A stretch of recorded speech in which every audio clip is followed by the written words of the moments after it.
Do you know if your healthcare office lease is an asset or a liability? One of the fastest ways to throw money and time down the drain during a lease process is not knowing what makes a good contract and what makes a bad contract. Hi, I'm Brian Perry, and welcome to another episode of Finding MOB, where we make you an insider when it comes to owning or leasing healthcare office space property.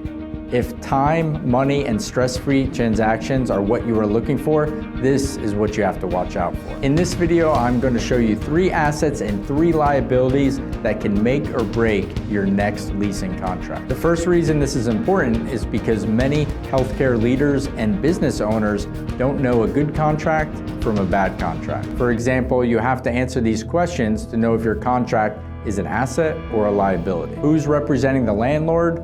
And who is the landlord? What's the condition of the space? How much is the rent going up each year? What could delay me getting into my space? Who's negotiating my business terms? Who's negotiating the legal terms in my contract? So now that you know what questions you need to ask, let me help you diagnose the situation so you can see more clearly what I'm talking about. First and foremost, you must look at the landlord and the agent representing the landlord. A mom and pop landlord is going to do things differently than a corporate landlord. You'll want to do your research because there's pros and cons to both. Also, beware of what we call resi-mercial agents. These are residential agents that want to do commercial real estate but aren't trained to do so. Also, the condition of the space is vital to know. If you plan on building out your office space, it's important for your agent to compare how much the landlord will contribute. With the consumer price index reaching 7.5%, it's safe to say that a 3% escalation in your rent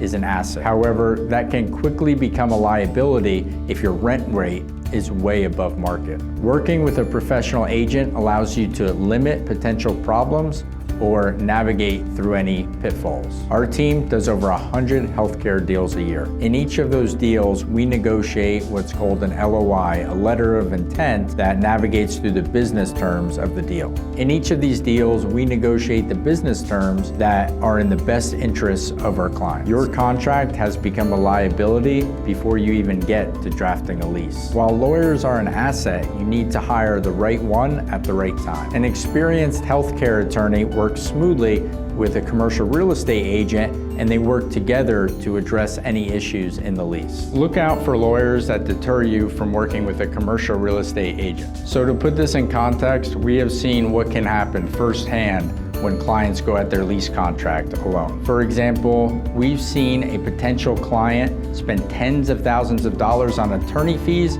on just the letter of intent. The attorney had no idea of their budget, their time frame, or if they could even operate their business there. If a landlord is trying to persuade you from not having professional representation, that is another indication that this lease is going to become a liability. I've worked with clients that have delayed their lease by months and even years because they didn't hire professional help to guide them. So now you understand what in a lease contract can make it a liability and what you can do about it in the future. If you have additional questions about your lease contract or have questions about opening up your own healthcare location, contact me directly. All of my details will be below this video. I'm Brian Perry with Finding MOB. I'll see you on the next episode. Thanks for watching.